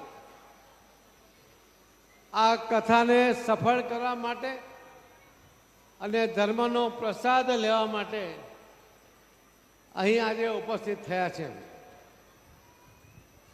लड्डू गोपाल गौशाला द्वारा आयोजित इस कार्यक्रम में मैं पूज्य कथाकार श्री प्रदीप मिश्रा जी का बहुत बहुत स्वागत करता हूं और उनका बहुत धन्यवाद भी करता हूं। कुछ ही महीने पहले आपने सूरत के धरती पर आप आए थे और आज बहुत कम समय में आप वापस सूरत और गुजरात की धरती पर आए हो। आप बार बार आते रहो, हम आपका स्वागत करेंगे। बहुत बार नाम सुना मगर मिलने का मौका आप सबके दर्शन के साथ आज ही प्राप्त हुआ है, ये मेरे लिए भी बहुत बड़े सौभाग्य की बात है। आज जब लोगों की धर्म में आस्था बढ़ी है और जो युवा कि जो पहले धार्मिक कार्यक्रम में कम जाते थे, आज वही लोग उसका आयोजन करते हैं और ऐसा भव्य आयोजन करके सभी जो भक्तजन हैं उन्हें यहाँ आमंत्रित करके ये रस कथा का प्रसाद उनको प्राप्त होता है। मैं पूज्य मिश्रा जी को विनती भी करूँगा कि आप जो लोगों के मन में भगवान के प्रति आस्था बढ़ रही है उसके अंदर और भी ज़्यादा आस्था बढ़ाने की कोशिश करें। मैं तो कार्यकर्ताओं को भी कहता रहता हूँ कि जो राजकीय कार्यकर्ता धर्म में आस्था नहीं रखता हो कभी सफल नहीं होता, और जो आस्था में जो धर्म में आस्था रखता है वो कार्यकर्ता नीति पर चलता है, अनीति से दूर रहता है। ये अपने आप में धर्म का प्रसाद और ग्रहण करने के कारण लोगों के हित के लिए काम करता है। ये जो कथाकार है, कई बार कोई पॉलिटिशियन कोई बात करते हैं तो लोग कम मानते हैं, मगर जब कोई कथाकार कह देते हैं तब उसका आचरण में ये लेके आते हैं। और इसीलिए मैं कई बार कोई भी कथा में जाता हूँ तो कहता हूँ कि कथाकारों को विनती करता हूँ कि जो माननीय प्रधानमंत्री नरेंद्र मोदी साहब ने कन्या बचाओ कन्या पढ़ाओ की जो योजना बनाई है उसके लिए आप जब आग्रह करेंगे तो जरूर उसका फायदा होगा। बेटा हो या बेटी हो उसमें कोई फर्क नहीं करना चाहिए। ये बात आप जब कथा में कहेंगे तो बहुत लोग ये बात समझ भी लेंगे। आज बेटा और बेटी में फर्क नहीं रहा। आज तो बेटियां भी बेटे से बहुत अच्छा काम भी करती है, आगे बढ़ती है, पढ़ती है, लिखती है, और अलग अलग क्षेत्र में जो माननीय प्रधानमंत्री मोदी साहब ने जो अलग अलग रास्ते खोले हैं कि जहां लश्कर में या एयरफोर्स में महिलाओं को स्थान नहीं मिलता था वो द्वार भी मोदी साहब ने आज तो खोल दिए हैं और कई महिला अप्रतिम शौर्य के साथ वहां पर भी काम करती हैं। हम आपके जरिए कहना भी चाहेंगे कि जल के लिए भी आप बात करिए। माननीय प्रधानमंत्री मोदी साहब भी कहते हैं कि हमें जल के लिए काम करना पड़ेगा। जब मोदी साहब ने सूरत में एक वर्चुअल कार्यक्रम में कहा था कि जल संचय जन भागीदारी को जन आंदोलन में परिवर्तित करना चाहिए, और इसी के कारण सिर्फ 8 महीने में 35 लाख स्ट्रक्चर सरकार का बिना एक पैसा वो बन पाया था, और उसके अंदर करीब 1.6 लाख BCM पानी वो जमीन में उतार पाए। एक बहुत बड़ा प्रोजेक्ट, एक बहुत बड़ा डैम जितना पानी संग्रह करता है उतना पानी एक साल के बारिश में वो जमीन में हम उतार पाए हैं, जो आप सबके सहयोग के साथ है। मैं तो आपसे भी विनती करूंगा कि आप सुबह से शाम तक जो ग्लास में पानी पीते हैं तो थोड़ा थोड़ा पानी आप फेंक देते होंगे। अगर पूरे दिन में एक व्यक्ति एक गिलास पानी फेंकेगा तो माननीय प्रधानमंत्री मोदी साहब कहते हैं कि 140 करोड़ पानी का गिलास आप बाहर फेंक देते हो, आपको उसकी कीमत नहीं लगती, मगर ये बहुत ही कीमती चीज है, उसे फेंकिए मत, जितना चाहे उतना पानी पीजिए मगर उसको फेंक मत दो। यही मैं आपसे उम्मीद भी करता हूँ। आज जब यहाँ पर मिश्रा जी की कथा में आप कथा का स्वाद लेने आए हैं, उसमें मैं बहुत आपका समय नहीं लूँगा, मगर मैं आपको कहना चाहूँगा कि प्रदीप मिश्रा जी, आप जब भी आना चाहे दक्षिण गुजरात के दरवाजे आपके लिए खुले हैं। आप जब भी आएंगे तो ये भक्तजनों का प्यार ये आपको मिलता रहेगा। आप तो एक जगह आए, आज थोड़ा दूर दूसरी जगह आए, मैं दक्षिण गुजरात में ही आप 10 बार भी आओगे तो भी आपको यही माहौल और इससे अच्छा माहौल वो आपने को देखने को मिलेगा। मैं आप सभी को और जिन्होंने भी इसमें सहयोग किया है उन सबको मैं बहुत बहुत शुभकामनाएं देता हूँ। श्री छोटू भाई, संगीता बहन, जिग्नेश भाई, लालजी भाई, परेश भाई, आशुतोष भाई, स्वामी जी, हमारे स्वामी जी, वो पहली बार इन्होंने इतना बड़ा आयोजन किया और वो भी सफल हुए हैं। आप सबका, इन सबका आशीर्वाद आपको मिलता रहे, यही मेरी भगवान से प्रार्थना है और मिश्रा जी हम भी मिलते रहेंगे। इसी के साथ में मेरी बात को यहाँ विराम कर दूंगा। बहुत बहुत धन्यवाद। भारत माता की धन्यवाद। जो दिल से मांगोगे बहुत बहुत साधुवाद माननीय CR पाटिल साहब। भगवान शिव की अविरल भक्ति माननीय संगीता बेन पाटिल साहब विधायक महोदय एवं CR पाटिल साहब।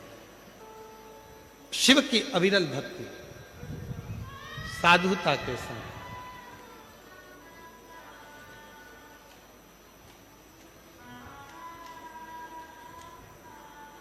आप शिव को कह क्या रहे हैं? भगवान शंकर को अपने मन का भाव क्या कह रहे हैं?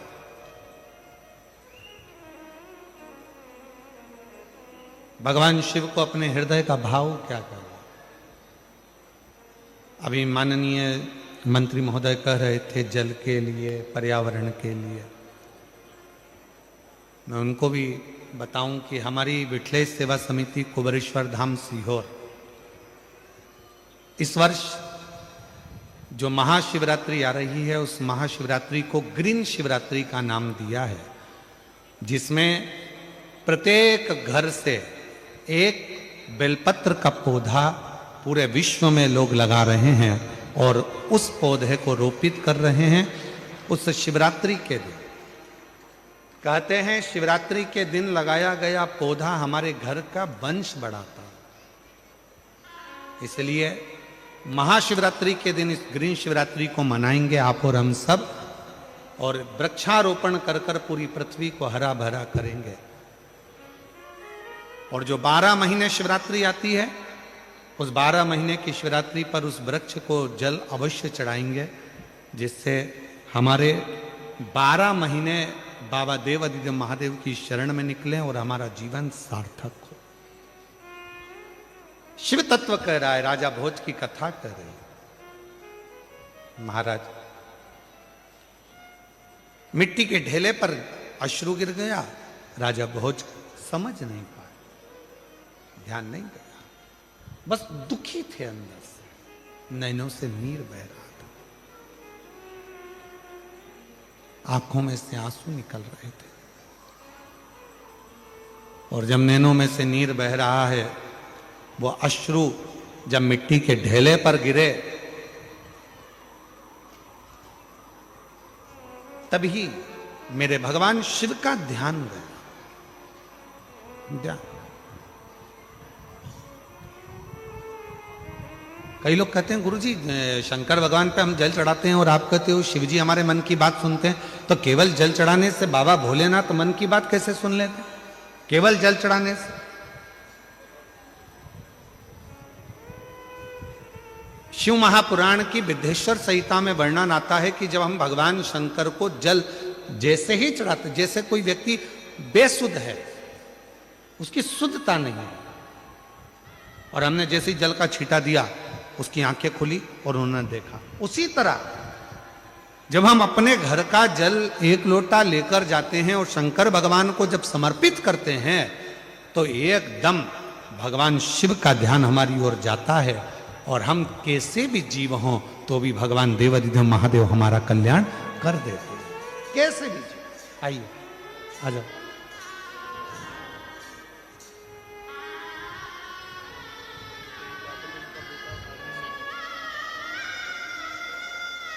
बेटे का आर्मी सिलेक्शन हुआ है, एक बार जोरदार ताली बजाएं।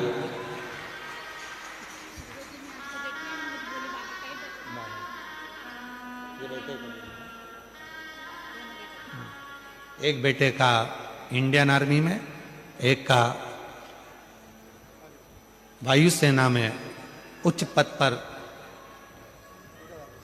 सिलेक्शन हुआ है। एक बार जोरदार ताली बजाकर आप सभी उनका साधुवाद करिए। आइए आते।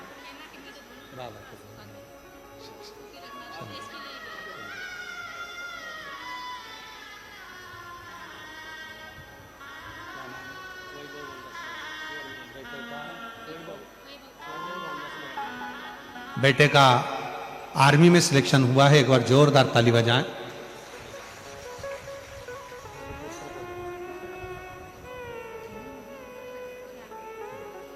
और शंभो शरणे मांगू घड़ी दुख दया दर्शन ओ शंभु शरणे मांगू घड़ी दुख काटो दया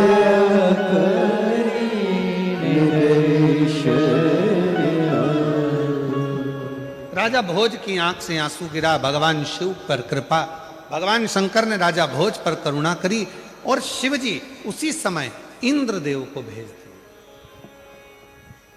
इंद्रदेव ने एक वृद्ध बूढ़े का रूप रखा और बूढ़े का रूप रखकर इंद्रदेव पहुंच गए तुरंत राजा भोज के यहाँ। राजा भोज एकांत में बैठे हुए थे, आंखों से आंसू बह रहा था, मिट्टी का ढेला था। जैसे ही पहुंचते से राजा भोज को इंद्रदेव ने देखा और इंद्रदेव को देखकर तुरंत इंद्रदेव ने राजा भोज को देखा तो राजा भोज की दृष्टि जैसे ही गई, कोई बूढ़ा है, मस्तक पर तिलक लगा है, कंधे पर यज्ञोपवीत पड़ा है, हाथ में एक लकुटी डंडा पकड़ा हुआ है। पूछा, ए बाबा कौन हो? राजा भोज पूछ रहा है कि तुम कौन हो? आ जाओ आ जाइए। राजा भोज पूछ रहा है तुम कौन हो?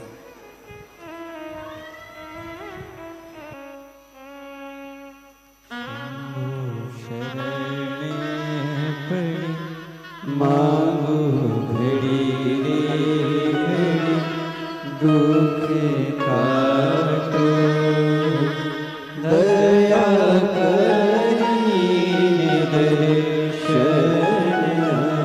दीदी कह रही है हिंदी में लिखना नहीं आता, बताना तो बहुत कुछ था। बेटे का शादी भी पक्का हो गया, सरकारी नौकरी भी लग गया और बाबा की कृपा से सब कार्य हो गया। बधाई। जोरदार ताली बजाएं एक बार। साधु पूछा, आप कौन हो?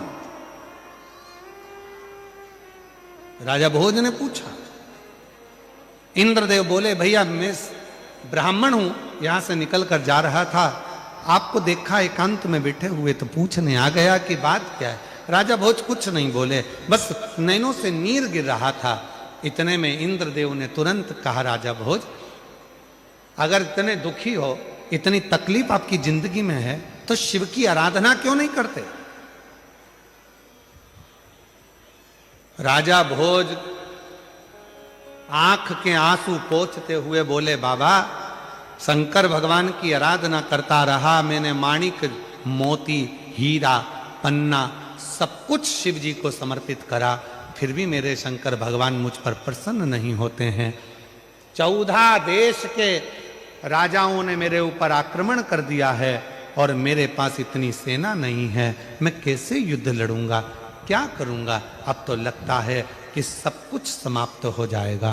तब इंद्रदेव जो बूढ़े का रूप रखकर आए थे, उन्होंने कहा, राजा भोज अभी तक तूने शंकर भगवान को माणिक दिए, अभी तक तूने शंकर भगवान को रतन दिए, अभी तक तूने शंकर भगवान को हीरा पन्ना दिया। अब एक काम कर, शिव जी प्रसन्न हो जाते हैं एक चुटकी भस्म से। केवल एक चुटकी भस्म तू शंकर भगवान को चढ़ा दे। क्या शिव जी को रतन नहीं चाहिए? नहीं। माणिक मोती नहीं, अंबर पीतांबर कुछ नहीं, बस शंकर भगवान को भस्म प्रिय है। क्यों प्रिय है? क्योंकि शंकर भगवान की अर्धांगिनी माता सती जब जलकर भस्म हुई थी, उस राख को मेरे शंकर भगवान ने अपने तन पर धारण कर लिया था और वो भस्म शिव को इतनी प्रिय हो गई कि दुनिया का कोई व्यक्ति एक चुटकी भस्म भी अगर शिव को चढ़ा देता है तो शंकर भगवान उसके कष्टों को, उसके दुखों को समाप्त कर देते हैं। इतनी कृपा शिव कर देते, इतनी कृपा। ठीक है, गए। राजा भोज ने एक क्षण की देरी नहीं करी, क्योंकि 14 देश की सेना चारों तरफ से आ रही थी और राजा भोज ने थोड़ी सी भस्म उठाकर भगवान देवाधिदेव महादेव को समर्पित कर दी। भस्म चढ़ी, राजा ने अपने शरीर पर 11 स्थानों पर भस्म को लगा लिया और वो भस्म लगाकर राजा भोज जब तलवार लेकर अपनी सेना को साथ लेकर चारों तरफ राज्य में जब खड़ा हो गया, शिव की ऐसी कृपा हुई कि जहां जहां मस्तक पर लगी हुई भस्म का कण गिर रहा था, जो सेना आ रही थी उसका पांव आगे बढ़ ही नहीं पा रहा था। जो सेना आ रही है उसका पांव ही नहीं बढ़ पा रहा, वो सेना आगे ही नहीं बढ़ पा रही। 14 देश के राजा हार कर चले गए। राजा भोज बैठे थे। आज देवाधिदेव महादेव को साधुवाद देने लगे, बाबा इतने बड़ी सेना को हराना ये किसी के बस की बात नहीं है, पर बाबा अगर इतनी बड़ी सेना को अगर हराया है और इतना बड़ा विजय अगर मुझे प्रदान करी है तो केवल वो तुम्हारे भस्म ने करी है, केवल तुम्हारे भस्म। इसलिए मेरी जीजियों, कभी कभी जब आपको ऐसा लगने लगे कि बहुत अकेली हूं, सबने साथ छोड़ दिया, कोई मेरा साथ नहीं देता, परिवार नाते रिश्ते कुटुंब कबीले सब मुझे छोड़ दिए, तब शंकर के मंदिर में जब आप बैठे हो या जल चढ़ा रहे हो तो वहां की जो रज है, वहां की जो मिट्टी है, वहां का जो कण है, वहां की जो रज है, मिट्टी है, उसको भी अगर अपने मस्तक पर चढ़ाओगे तो निश्चित है उस रज में ना जाने कौन सा शिव भक्त अपने मस्तक पर त्रिपुंड लगाकर आया होगा, शरीर पर भस्म लगाकर आया होगा। वो भस्म की कण जमीन पर गिरी होगी, वो कण जब हमारे शरीर पर लगेगी तो निश्चित है कि तुम्हारा दुख कटेगा जरूर, वो दुख समाप्त जरूर, दुख समाप्त।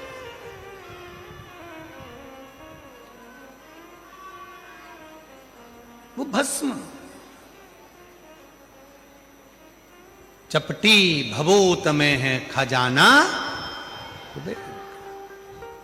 जो तन पर भस्म चढ़ रही है। भगवान हुआ क्या, शिव महापुराण में महत्तम में वर्णन आता है, एक देवराज नामक का ब्राह्मण, जो कभी ब्राह्मण कुल में रहने के बाद भी ब्राह्मण कर्म नहीं कर पाया, जिसने कभी ना वेद पढ़ा, ना शास्त्र पढ़ा, ना कोई कर्म करा, ना कोई पाठ पूजन करी, ना कभी शंकर के मंदिर में गया, फिर भी वो देवराज मरा तो उसको लेने के लिए देवाधिदेव महादेव आ गए और नंदी पर बिठाकर लेकर गए।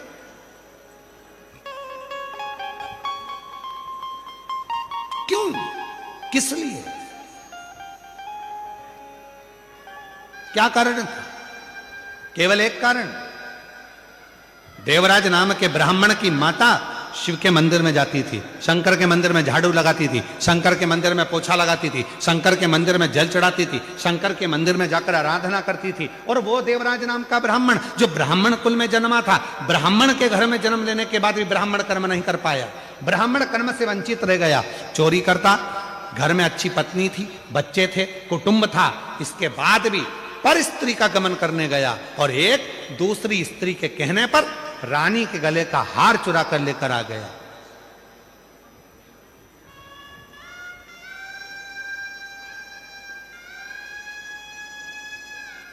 और वो हार जो रानी के गले का चुरा कर लाया, दूध पीछे पड़े, शरीर में ताप पड़ने लगा, बुखार आने लगा, कहां जाऊं? शंकर का एक टूटा सा मंदिर था, शिवालय था, उसमें जाकर छुप कर बैठ गया। दूत ढूंढते रहे, वो शिवालय में बैठा हुआ है और कांप रहा है, और उसी शिवालय में शिव महापुराण की कथा चल रही थी। कथा उसके कानों में पड़ी, जैसे ही महादेव का नाम लिया गया, हर हर महादेव कहा गया, बोलते से देवराज के सिर में दर्द हो रहा था, बाहर निकल गया, बेलपत्र के वृक्ष की छांव में, बेलपत्र के वृक्ष की छांव में उसने अपने प्राणों को त्याग दिए।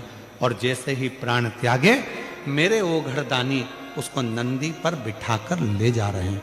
देवराज ने प्रश्न कर दिया कि मेरे जैसा पापी, जिसने ना कभी भजन करा, ना संकीर्तन करा, ना कीर्तन करा, ना मंदिर में जल चढ़ाया, ना कभी मंदिर में दीप जलाया, ना कभी मंदिर में आराधना करी, ना मंदिर में कभी साधना करी, ना मैंने कोई मंत्र पढ़ा, ना वेद पढ़ा, ना शास्त्र पढ़ा, और मेरे जैसे पापी का उद्धार आपने कर दिया, ऐसा मैंने करा क्या?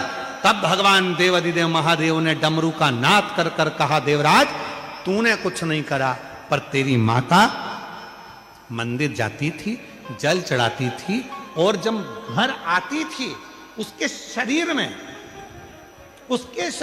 उसके कपड़ों में, उसके शरीर में मंदिर की मिट्टी, मंदिर की रज, मंदिर का जल उसके शरीर में लग जाता था।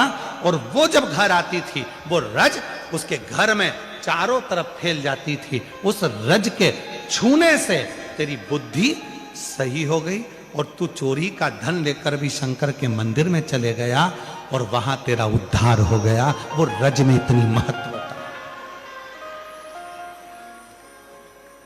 वो रज में इतनी महत्व था। वो रज कोई साधारण है क्या?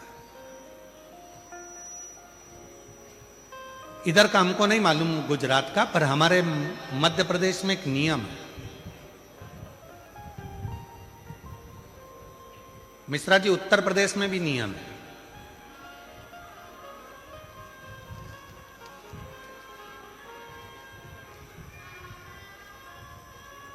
इधर गुजरात का छोटू भाई हमको नहीं मालूम है, परंतु हमारे उधर मध्य प्रदेश में, उत्तर प्रदेश में, सेंगर जी तुम कहाँ के हो हमें नहीं मालूम, तुम भी उत्तर प्रदेश के हो गया, हाँ तो तुम्हारे कोई मालूम होगा। उधर साइड में एक नियम है, जब कोई बड़ा तीर्थ कर कर घर आता है ना कोई व्यक्ति, तो उसके कपड़े की रज शरीर पर दूसरे लोग मलते हैं। जैसे उसका शरीर, जो उसने कपड़ा वहां पहना था, तीर्थ में गया था, जो कपड़े पहनकर आता है उस कपड़े को धोते नहीं है, घर में झड़ाते हैं, उसके कपड़े की रज को शरीर से लगाते हैं। क्यों? हम तो बद्रीनाथ नहीं गए, हम केदारनाथ नहीं गए, हम अमरनाथ नहीं गए, हम सोमनाथ नहीं गए, हम द्वारका नहीं गए, हम रामेश्वरम नहीं गए, हम जगन्नाथ नहीं गए, पर जो होकर आया है उसके कपड़े में जो रज लगी होगी वो मंदिर की ही तो रज होगी। जब हमारे शरीर से लगेगी तो हम जैसे जीवों का भी कल्याण कर देगी, इसलिए उस रज को लगा, रज को लगा।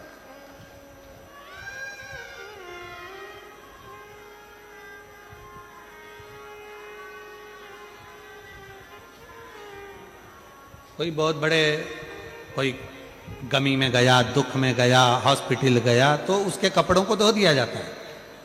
पर कोई तीर्थ गया, कोई तीर्थ गया, कोई भगवान की अविरल भक्ति करने गया, उसके कपड़ों को धोते नहीं, उसके कपड़ों को तो झड़ाते हैं। पूरे घर के अंदर उसको झटकारा जाता है कि इसके शरीर में जो कण लगा है, इसके शरीर में जो तीर्थ की रज लगी है, वो रज हमारे जीव को, हमको प्राप्त हो।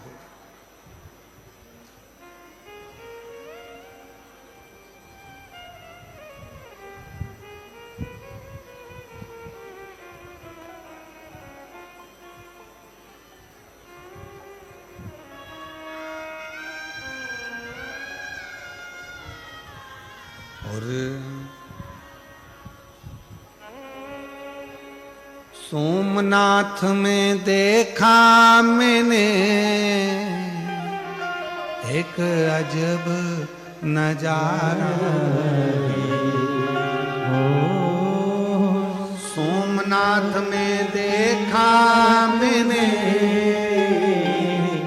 एक अजब नजारा।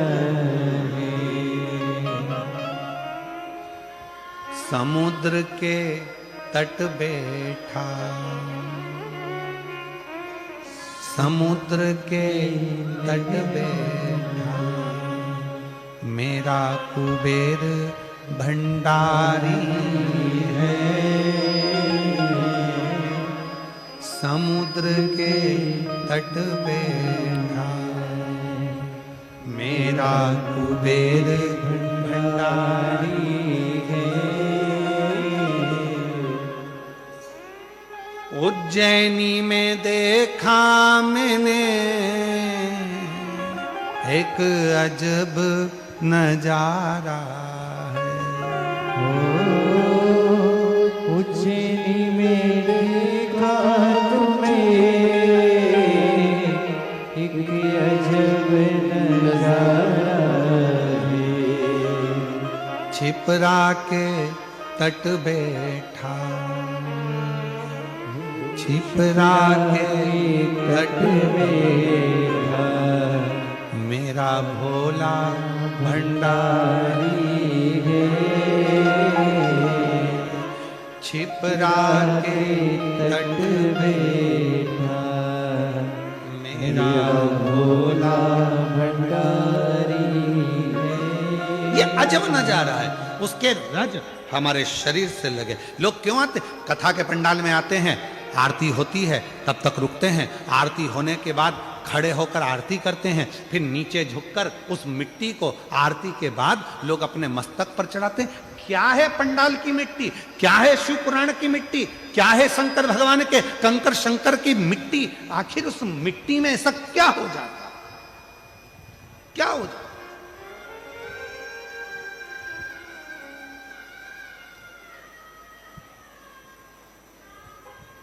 25-25, 30-30 साल तक औलाद नहीं हुई, लगा ली मिट्टी गर्भ से। क्या है उस मिट्टी में? क्या? देवराज तर गया उस मिट्टी से। बिंदुक नाम का एक ब्राह्मण,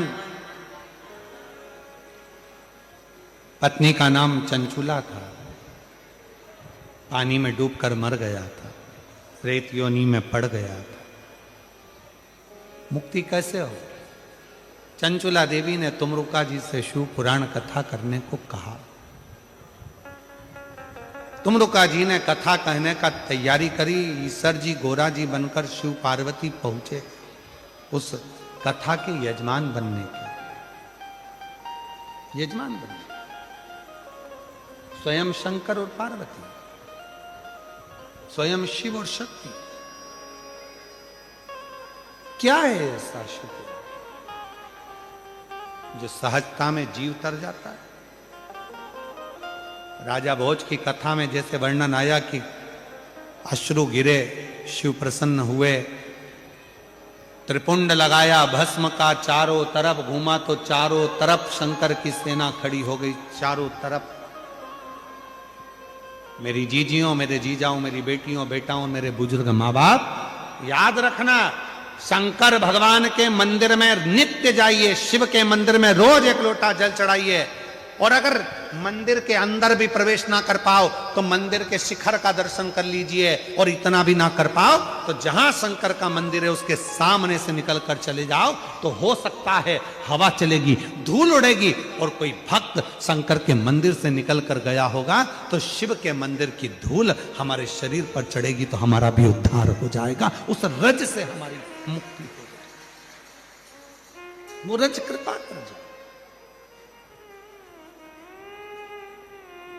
वो जल की मूलता।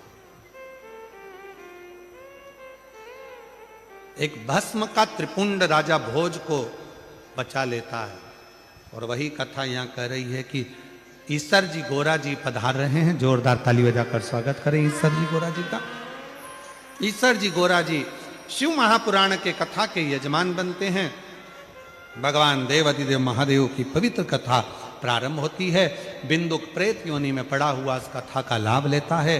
चंचुला देवी तुमरुका जी के मुख से कथा को श्रवण करती हैं, और भगवान ईश्वर गोरा शिव पार्वती भगवान सुंदर ठाट के साथ में शिव महापुराण के यजमान पद ग्रहण करते हैं। भाव से श्रवण करें और अपने जीवन को सार्थक करें। ये कथा 10 जनवरी तक चलेगी, 2 बजे से 5 बजे तक। उसके बाद में 16 जनवरी से 22 जनवरी तक बड़ौदा गुजरात में शिव महापुराण की कथा दोपहर में 1 बजे से 4 बजे तक बड़ौदा गुजरात में रहेगी। उसके बाद में फिर वो कथा 22 जनवरी तक रहेगी। फिर 27 जनवरी से 5 दिवसीय शिव महापुराण की कथा प्रयागराज सतुआ बाबा शिविर में होगी, जिसको भाव से आप और हम सब माघ महीने में प्रयाग की पवित्र धारा से श्रवण करेंगे, त्रिवेणी के संगम से। हर हर